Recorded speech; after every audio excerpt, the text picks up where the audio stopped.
but we didn't have a penny. Okay. We didn't even have 3,000. Right.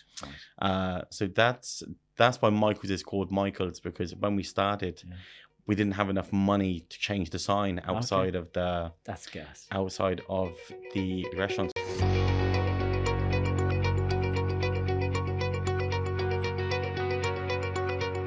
The Guardian Irish Business Podcast is a tour around the entrepreneurial industry here in Dublin and across the country. We have the great privilege here at Guardian of working with some of the most inspiring and influential small businesses in Ireland and the people that run them, who are forming and shaping the future of many different sectors of the Irish economy. I thought it would be interesting to chat to and learn from these people, which we do every day, but memorialise it in a podcast which could then be shared with our friends and clients and you, the listener. Ladies and gentlemen, I'd like to welcome today here Gaz Smith, owner of Michael's in Mount Marion and soon to be Michael's at Blackrock.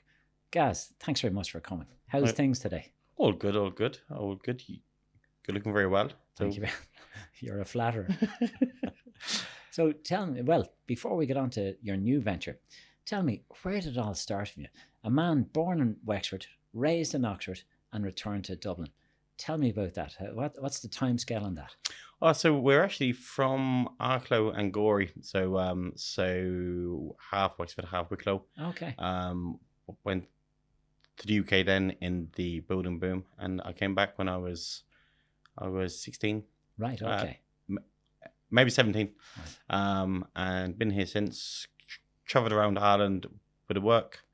Went to live in Vienna for 6 years and came back. We're back home now 6 years as well. Okay. And come here, you went very fast there, right? You mentioned going to the UK and the building boom. Was that your dad was the driver of that, or were you? That was grandparents. Grandparents, yeah. Okay. So, but off you went and emigrated. Yeah. Okay. Yeah. Okay. So again, if you don't mind me stopping you, Vienna. Tell me, what was your position in life or story in life at that time? Had you already gotten into the industry, or? Yeah. So we were running a restaurant in Clontarf called Restaurant 1014. Okay. I had Gabby was probably 2 or 3 at the stage. Okay. And the recession was just starting to bite. Right.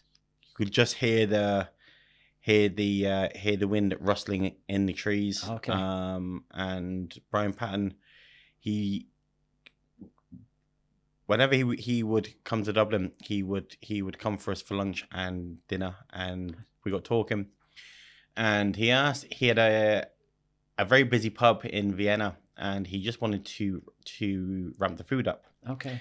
So he asked me would I pop over for a weekend and just to give the place the once over. Okay. And we got there. We just fell in love with the place. Right.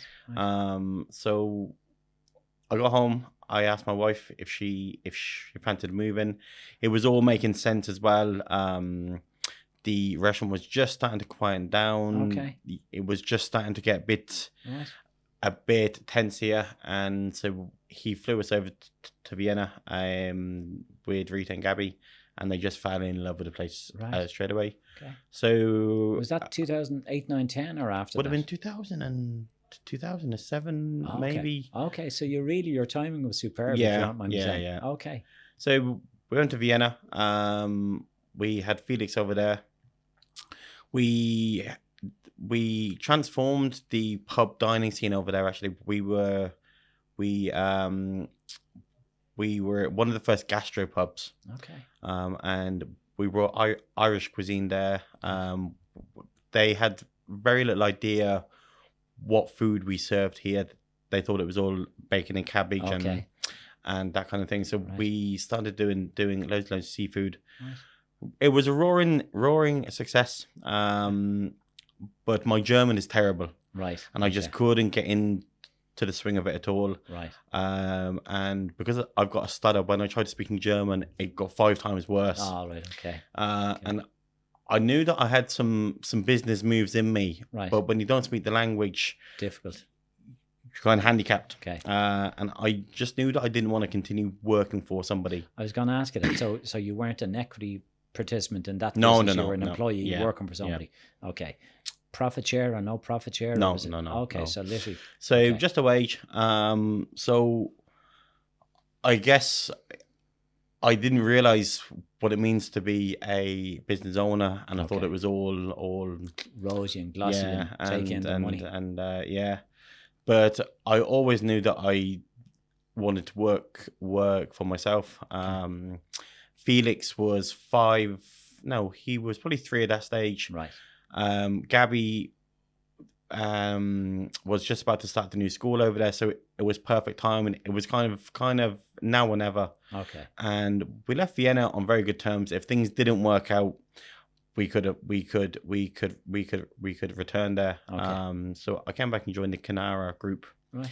as their development chef. And they just taken on Michael's, in fact, and I started to work there, and I hated it. I hated the room. I hated where it was. We Right. were living in Clontarf at the time. Hated the journey across the Okay. road, Right. and I didn't think the place whatsoever. Okay.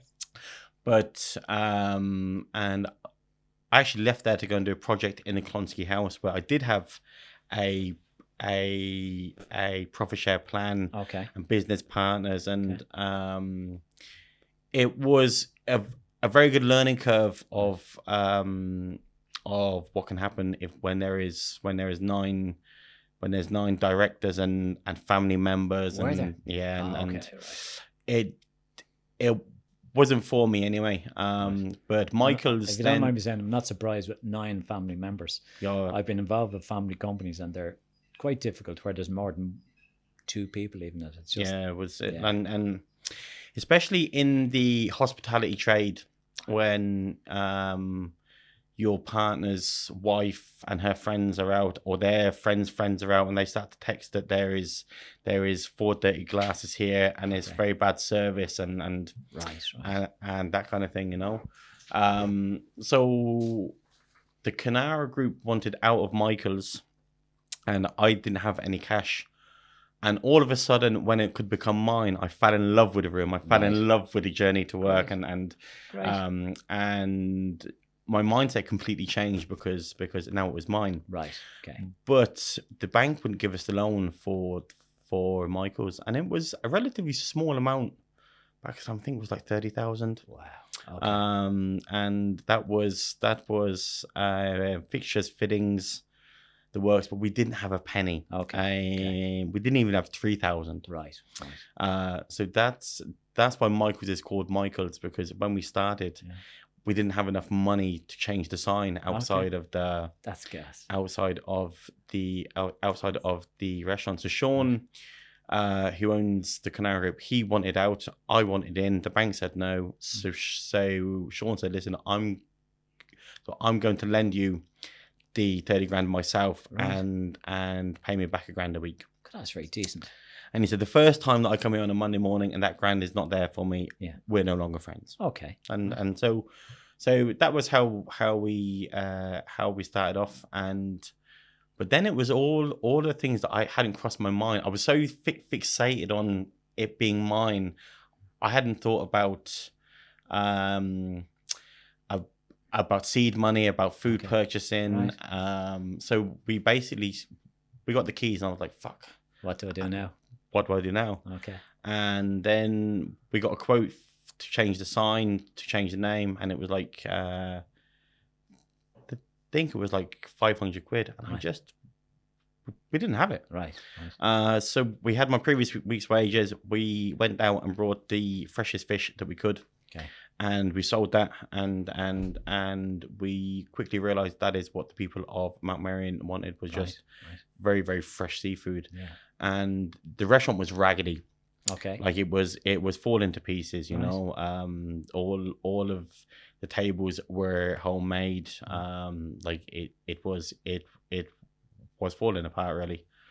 So we've slowly invested back into the restaurant. And we kind of did things. Well, I don't know would I do it that way again. Okay. But that was how I started my career in the first place. Right. That I started off at what would be considered the bottom rung of the ladder, as a kitchen porter, and worked up through the ranks there. So I think I did the same journey in Michael's, starting off small, and now with Blackrock, I'm doing a complete different way and throwing loads of cash at it now Right.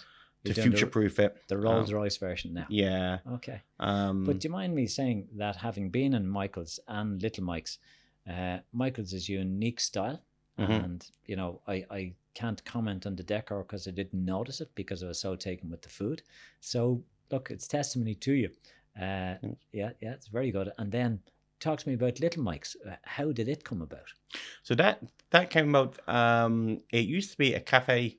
It only had, I think, 6 or 7 seats, and Michael's was getting busier and busier, and there was nowhere for our guests to go for a drink if they turned up early or if guests stayed late. Okay. And often you'll see 5 or 6 people outside in the rain waiting to get the table. So we thought that even if we could, the lady who was in the cafe wanted out, and I thought in true Gaz style, if I buy her out a quick lick of paint and we'll have the place turned around for $5,000 in a week or two.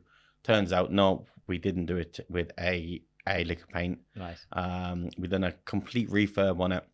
But it just made sense because instead of using it as a kind of holding pen, yes, we thought if we got the wine license in there, we can give them a glass of wine whilst they're waiting, maybe a nibble or two, and then it's turned into its own restaurant. Then sure.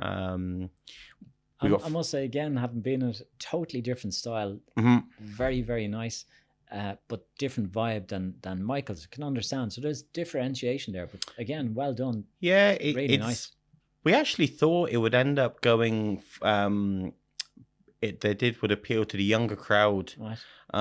But it's not. You know, it attracts a fairly mature crowd who would come with a family on a Thursday night into Michael's and get the nice comfortable meal, and then they're there at the bar counter on the Friday night then, right. And it's very lively in there. It's very jazzed up, you know. It's very it's fairly raucous in like when it's there.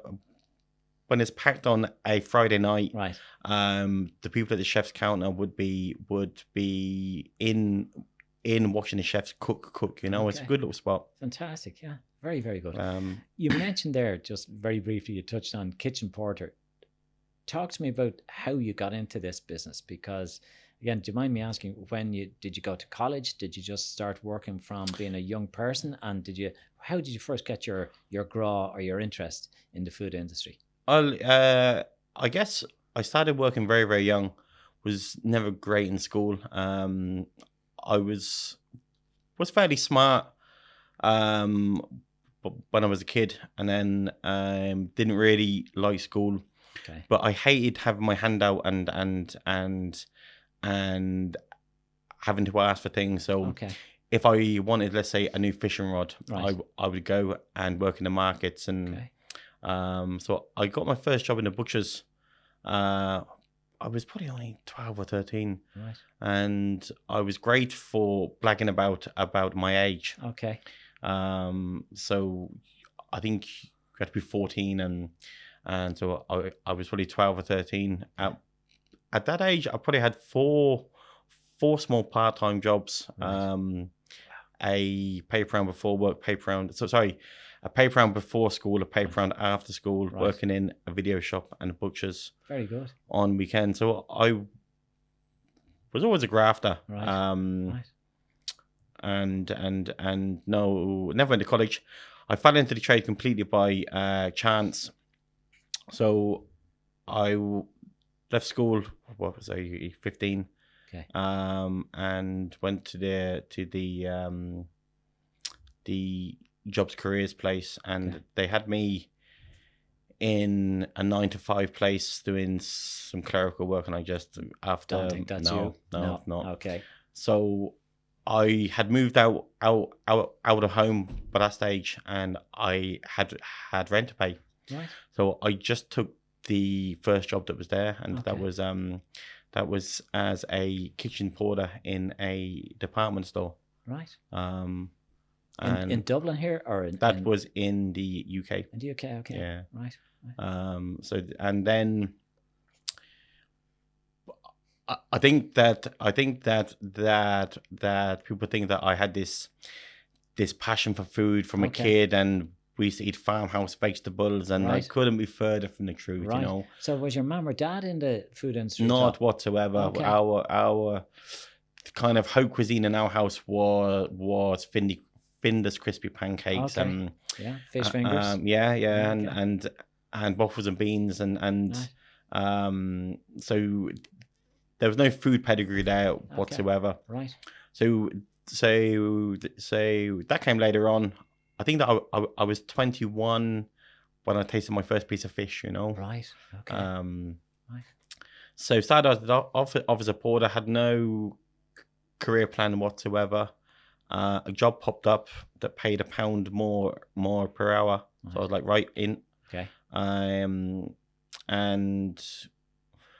But the food that we used to serve there was all jars and packet sauces and was all pre-cooked. But I thought I was fucking Gordon Ramsay, you know. Right. Okay. And like it's mortifying now. Yes. But I genuinely thought that I was a chef. Right. Like, okay. And I remember then when we moved back to Ireland, and I was this cocky 16-year-old with his big white chef's hat. Right.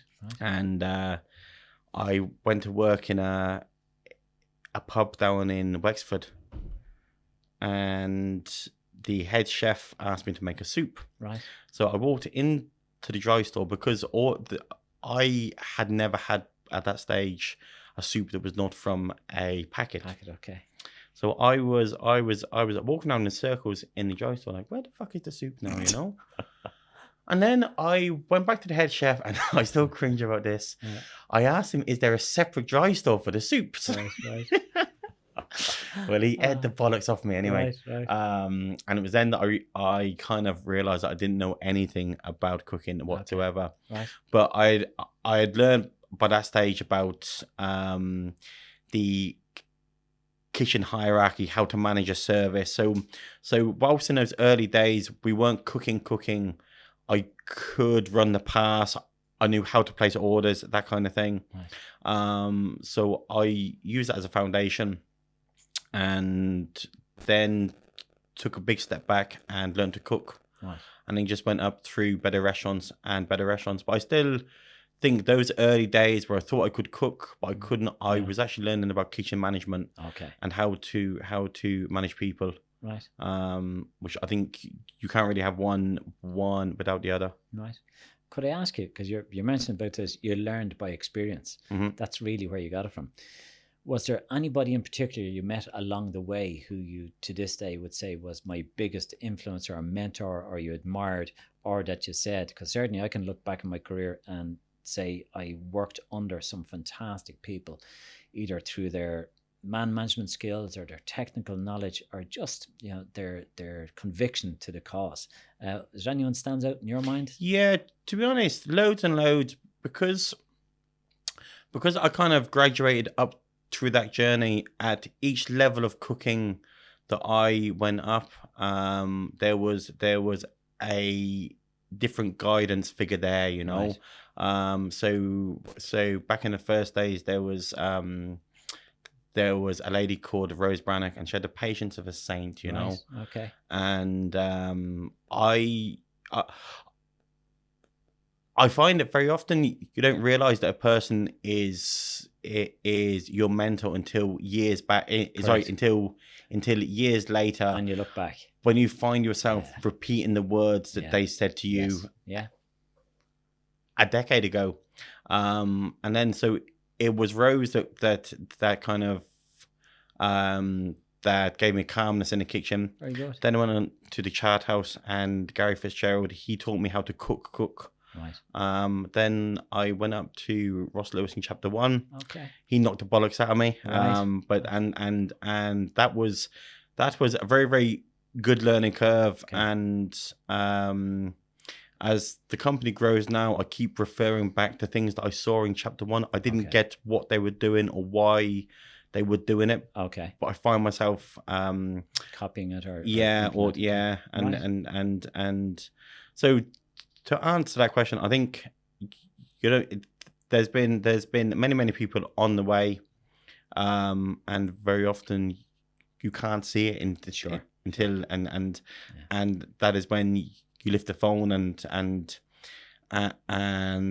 say thank you. Like I dropped a mail to a boss that I had 10 years ago, just last week actually, because I found myself repeating a phrase that they used on me 10 years ago, and I was a little bollocks back then. Right. And I mailed them and I was like, listen, I just want to say I'm fucking sorry, and we made peace, and it's like growing up as a teenager. Yeah. And you think your parents are tickos. Correct. And when you hit, Well, I know this isn't about me, but my experience has been in my last full-time job, I had a disagreement with the managing director, and I left that company a month or 6 weeks later. And looking back now, I started Guardian then 27 years ago, and it's the best thing ever happened in my life. And I thank that person if I met them again for the disagreement, because it was the catalyst that made me do this. And so, look, it is interesting, and I agree with you totally. Looking back, you don't appreciate at the time what value you're getting out of that in life experience, business experience, whatever it might be. Yeah. So moving on then to today, and I know you're absolutely up to your neck in your new venture in Blackrock. Talk to us about that. So I guess it's the same journey and the same stresses that we had when we first started Michael's, when we were panicking that we didn't have enough money to change the sign, but if you just was to scale up that by the value of 100, so the pandemic, when the pandemic started, I kind of knew this would present chances that I would never usually get in usual circumstances. Okay. So we kind of we wanted to catch the ears of every landlord across the city, and we thought the best way of doing that would be just to keep plowing on, whilst other places would have been asking for rent reductions, and that kind of thing. Okay. We plowed on. Right. We kept all of the teaming jobs. It was hell, but it was very rewarding. It was a massive learning curve. Okay. And it presented us with a chance then to look at Blackrock. Okay. When a premises of that size usually wouldn't have come my way at all. Right. Especially the deal that we managed to negotiate then. Okay. So break it to me. Compared to Michael's, what size is Blackrock going to be? Oh, I think 8 times bigger. Right. 8 times bigger. So we're scaling up. I should probably be more scared than I am. But I'm just not. Like we'll make it work. Okay. Because we have to. Right. And give me an idea of what's the theme or the setup out there, or what will it be? Kind of the valuable lesson that the lockdown taught me is to not be dependent on one revenue stream. Okay. So we had the idea, and this idea came to me after 5 or 6 pints. I was at a bar counter and I was listening to the table beside me complaining about the price of a portion of chicken wings, and it was €8 in this pub, but down the road it was $7.50, and they were giving out shite about it, Right. But whilst they were complaining about it, they were handing over 14 quid a time for gin and tonics and margaritas and things. Right. And it just made me realize that of how important it is to be able to serve drink. Okay. So it just occurred to me, what if we could transfer in a publican's license into a premises on that size? Because back then I was still on the fence about Blackrock. If I could make it work for we've got 160 seats in there. Okay. If we could make it work only based on food, which is really, really fucking hard, Yeah. But if 100 of those seats now could be just for people to have drinks, Sure. that's a game changer then. Right. So I lifted the phone and so there and then I googled licensing lawyer Dublin, got Lorraine Compton on the phone. Right. We joked on Friday when the judge granted the license that both of us were drunk. Right. Well, whilst we had that chat, and Right. she said that there was a landmark case just recently that would allow in certain circumstances to transfer a full publican's license into a restaurant planning permission, and it was like being hit with a hammer. I was like, Right. that's the Light bulb moment. that's the strategy right there. Okay. So that gave me a renewed confidence and to go back in to the landlord and ask for the extra two adjoining units, Right. and also for full rights to the front area. Okay. And we were building at a big cocktail and champagne terrace. Lovely. So it went from, can I fill up this place for food, to Right. let's go balls deep on this, Okay. you know, and do the full hog on it. And we've always surrounded ourselves with a very, very good team, and that gave me the confidence to go for this. Yeah, Right. and I actually didn't think that they would agree to the terms, but I think that they saw the value in Michael's, and it all worked out very, very well. Okay. So from nowhere, we scaled up and put a plan into action, and so we got the keys in January, and we are set to open in 6 weeks with a full publican's license. Excellent. Very good. That I really look forward to that. That's fair play. So you're looking remarkably fresh, but I presume you're working long hours and stressful hours on this. Would you believe I didn't get a wink of sleep last night. We went through the final project budgets and things, and we are 400,000 over budget. Okay. And I simply haven't got it. Right. But it's been hanging over me for a while now, because we were steamrolling into getting things done. There has not been a single cent wasted in that. It's all gone into all of the right places. We had a few chances to kind of hit pause and scale things back, but I was like, no, that this all just makes perfect sense. Okay.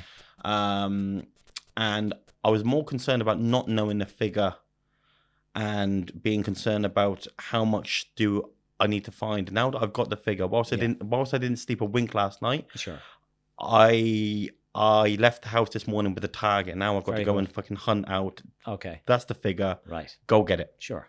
And yeah. Okay, so you've clarity. Yeah. You've clarity. Yeah. Good. Well, look, you're mentioning... I might have to hit you up for a 400 grand loan. That's now. okay, yeah. Is that right, Colin? Do you take Visa? Yeah. You're sitting there remarkably calm, and you're speaking of Blackrock and a huge venture, which takes absolute guts to do. Do you mind me just going back to COVID? Because many restaurants closed and never reopened, right? And I have great sympathy for them, and I understand that. But you seem to thrive. And indeed, the first time I managed to get to eat your food was on a takeaway. And so talk to me about that. Who made that decision, and how good was that for you? Or did it just keep the wolf from the door? You know what? I think people have this conception that I've always got some grand master plan. But the truth is, most of these ideas come to me from nowhere. And because I don't have a partner or anyone to answer to, I can just make very decisive actions. Okay. And when COVID hit, we closed the restaurant, and there was a few quid in the bank at that stage. And because I was still fairly green in terms of business and cash flow and finances, I thought to myself, you know what, this is actually nice. We get to close the place now. Okay. There's 100 grand in the bank account. We'll Right. do a bit of a refurb. Okay. We can keep the payroll, and Yeah. all is good. And I got home that night, and I was going through the banks and through the management reports, and it was a light bulb moment. Was like, we are on 30 or 60-day credit terms. Okay. So whilst there is 100 grand in the bank account now, it is about to start hemorrhaging cash. Okay. As all of these direct debits start to leave. And it Okay. was just in a blind panic. Then I was like, fuck, we can't close actually. Okay. So we called in the team, and I gave them the choice because I knew what we were gonna do. I couldn't have done if they didn't give the green light there, and the choices were closed. But we just can't keep the payroll, Right. or we find a way just to do a few meals to Cover the costs. Yeah. Okay. And keep us all afloat, and to keep the bank balance in the green. Okay. So from that conversation, 3 of us jumped in 3 different cars, went 3 different Musgraves, and started to search out takeaway containers. Back then, there was no online ordering systems. Okay. And Just Eat wanted like 20%, I think, was like, it's quite large. what's the point? Yeah. So in our naivety, we put the phone number there and decided to take the orders over the phone with a card. And because we were one of the few places to do in food to go, kind of restaurant food, we didn't realize how strong the demand would be because no one had anything else to do. Yeah. Okay. Like they were all at home, Sure. bored shitless. Yeah. Loads of money. And loads of cash. Yeah. I would say it's like the week after Christmas where you're just sick of eating the same food, and they wanted out. Okay. And then so we decided to take orders over the phone. The phone was hopping. There were people tweeting me going mad that they've been trying to get through for 60 minutes because when you take that, we didn't have the menu up on the website. Okay. So it was all being discussed on the phone, and then they would be taking the credit card numbers over the phone and trying to process it. So every order was taking around 15 minutes. I was like, this is not going to work. Right. So we steamrolled into action. I called a friend, and I've always been fortunate enough to have people to have people there who can get things done quickly. Okay. And you lift the phone, it's done, and so he started to build a website that we could take orders through and process the payment. Okay. But whilst that was going on, people complaining that the food was cold, it was all completely new to us. And the first week was just putting out fire after fire after fire after fire after fire. But we were very, very, very, very determined. And finally we got there and found a very, very, very, very, very good system.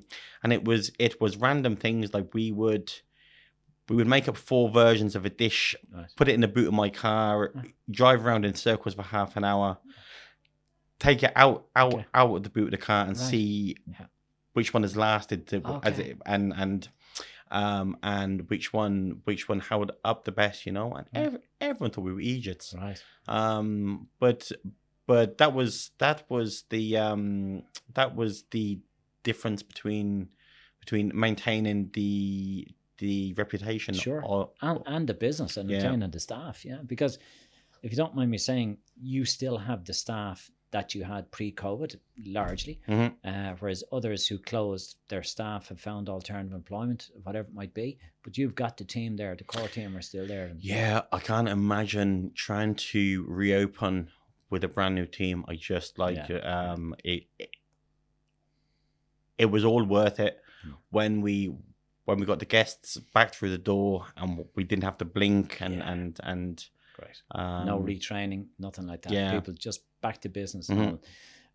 in you stating that, and you said, I think you'd agree with me that the government supports were fantastic, the TWSS, EWSS, and we seem to forget that if PAYE modernisation hadn't come in 2019, we wouldn't have been in a position to do this. The fact that everything on payroll now is real time, it's fantastic, and compliments or congratulations to the government and the revenue on doing such a good job. Credit where it's due. They rolled that out over the course of one weekend. Correct, and it was as seamless as you could dream it. It's correct.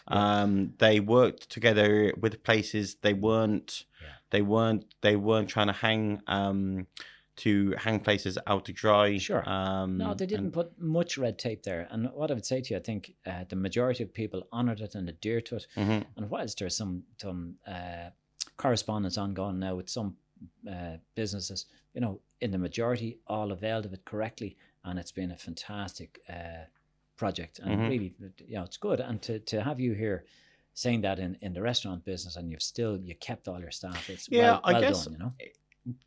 What it did, it gave us a cushion and bit of confidence. Had we had that, because there was things that we tried and got it horrifically wrong, and because of that bit of support there, we were able to get through that week, and we weren't forced to pull the plug. Yes. Like we turned Little Mike's into a fish and chip shop, and it was an absolute disaster. Right. And if the government supports weren't there during that could have been the difference between us deciding just to close the doors. Okay. Right. So very good. Good here. Earlier on, you mentioned having a few pints and an idea coming to you. Pints are part of your life, and I read in your book about Rick Higgins and having a couple of pints and coming up with the idea of a book. Talk to us about that, because that seems to have been pretty successful. Yeah, it was good. That was that. I still wonder where we found the time to not only do a book, but a book that was so polished. Yes. And it's been a roaring success. Idea, how many copies have sold to date? Or I think 7,000. And me and Rick thought that was not much, but 5,000 then we sold ourselves directly. Okay. And as with all things, me and Rick, we steamrolled in. Okay. We didn't take into account things like that a bookshop is going to want their margin on it and their margin. Yeah. We went 3 times over budget.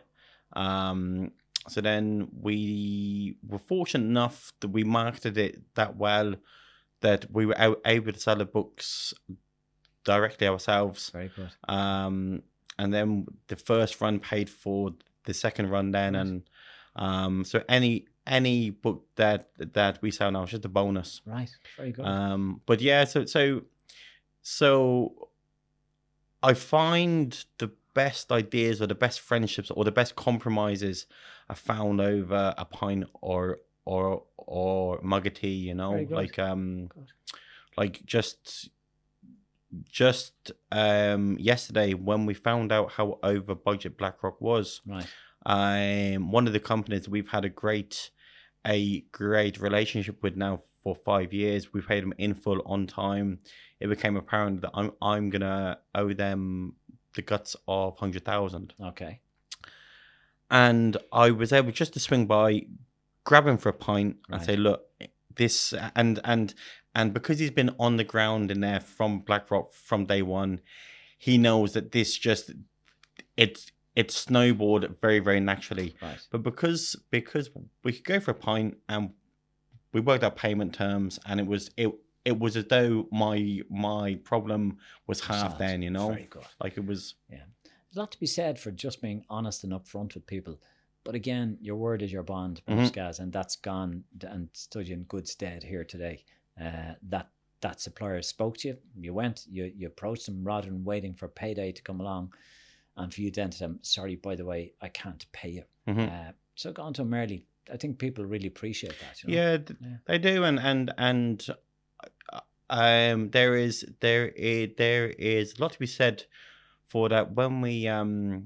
When we were granted the license in court last week, the legal team came to me afterwards and said that there was a 3 or 4% chance of that being done first time, and said your entire team is so full of goodwill, Right. and it was that made the difference. They all were determined to make that court hearing work. Very So it was good. Right. What made you undertake the book? Do you mind me asking? And was it to promote your business and Rick's business, or was it just a passion you had, or was it a moment of madness? And indeed, could I ask you, has it led to new customers coming to Michael's? For sure. I think Mum, before she passed, was always a storyteller. Okay. And there was lots of books at bedtime, and Mum had always said that I should write a book. Okay. I never really thought about it much, and then I decided that we should try. Right. So the book was never really about making money, because we could have cut corners and gone for cheaper paper, for cheaper photography. Right. We could have, like, a huge expense there was testing all of the recipes 3 times. Right. It's really expensive. Okay. Yeah. So I kind of knew that if we were going to do a book, we had to do it right. Right. Okay. It had to be true to who we were. Right. And I kind of deep down know that I probably won't have time to do a second book. Okay. Not Not in the next 5 years, maybe. in the next 5 years. Yeah. We've been asked though. But it's just, I knew that it was just perfect timing. The restaurant was closed. We were doing the takeaway, but that meant that we could turn the restaurant into a bit of a studio. Okay. So it was probably the only chance I would have to do the book. Right. So we jumped on it. Right. Well, certainly, I bought a number of them and right. gave them out as gifts. And one in particular, went to the person's house, and they produced a seafood lasagna, which was to actually totally die for, like, fantastic.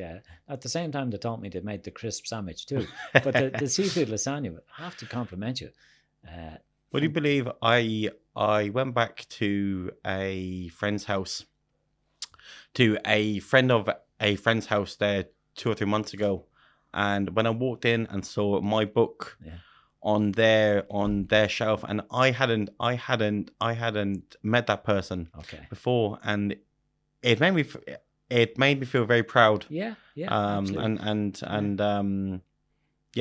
It's good. My only regret is not getting yourself and Rick to sign the books, collector's items in years to come. Yeah, no, I absolutely, look, it's a fantastic book. Photography is brilliant. Recipes are very clear and detailed. Yeah, it's really good. So well done. Cheers. Yeah, very, very delighted with that. Just going back to your COVID experience and that, so it kept you going. Mm-hmm. Give us an idea of the numbers of meals you were serving on and was it Friday, Saturday, Sunday, or was it Thursday, Friday, or was it all week long? It was, we condensed it down to 4 days, and we were doing serious numbers. We were doing serious numbers. We had to do the volume because we had to keep the floor staff in jobs, because the floor staff are usually paid with the drink sales. Okay. But of course there was no drink sales. Right. So we had to almost double or treble the volume of food to be able to keep the whole team as one. Okay. So there was no, this sounds bad, but there was no actual job for the floor teams at that stage. So we thought that if we done a higher volume, we can maintain the payroll, and the floor staff can be out chatting with the guests. Okay. And I think that we were providing the customers with a bit of respite. They would often turn up 15 minutes early, Right. chat with the guests, Okay. and land home then with Their food. with their meal, because don't forget, back then everybody was in lockdown climbing the walls. Yes. Yeah. Especially when there was the 5K rule. Yeah. Yeah. Sure, even the 2K rule was it? Yeah. Initially, 2K rule, and yeah. So I think that so we were, if you think how small the kitchen is in Michael's, we only have 32 seats. Right. To start doing food for 200 or 300 people a day. Right. It took some serious willpower. Right. I'm fortunate that I've got really, really good, strong team of Right. chefs who had worked in big busy places, you know. Right. But to do the food to takeaway requires a completely different mindset. Right. And I swear it was a head wrecker at start, because if you make a mistake and a person is sat there at a table, Right. if you forget their chips, or if you give garlic sauce instead of pepper sauce Sure. with a steak, you can rectify it in 30 seconds, often without with the customer even realizing.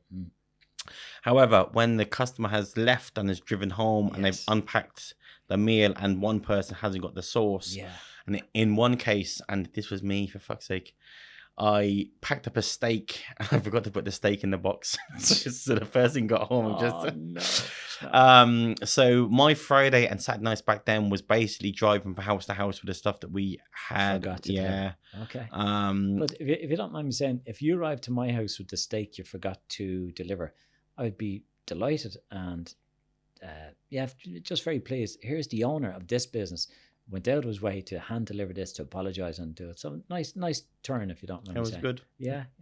Won you a lot of goodwill, I'd say, and your clients, all your clients came back to you. You're as busy now as you were before lockdown, or? Well, actually, because we were reaching more people, we actually extended the client base. So, so people who would have perhaps have never come to Michael's before, they were traveling to get the click and collect, because instead of doing 50 or 60 people a day now, we were doing food for 200 a day. Okay. And so it was actually good for business. Surprisingly, like, we were very paranoid about how the food would travel. Right. And we still can't believe the people come to the restaurant based on food that they received that they got out of a plastic box, you know. Okay. It's brilliant. Well done. No, it's been good. Well done. Good. Look, Gaz Smith, I've really enjoyed our chat. Thank you very much for coming this afternoon. Cheers. Thank you. If you want to learn a little more about Guardian, you can go to guardianaccountants.ie, where you'll learn about everything that we can do. If you're enjoying the Guardian Irish Business podcast, please do share it with your friends and colleagues, and don't forget to subscribe, like and review wherever you are listening. Thanks for listening. Until next time.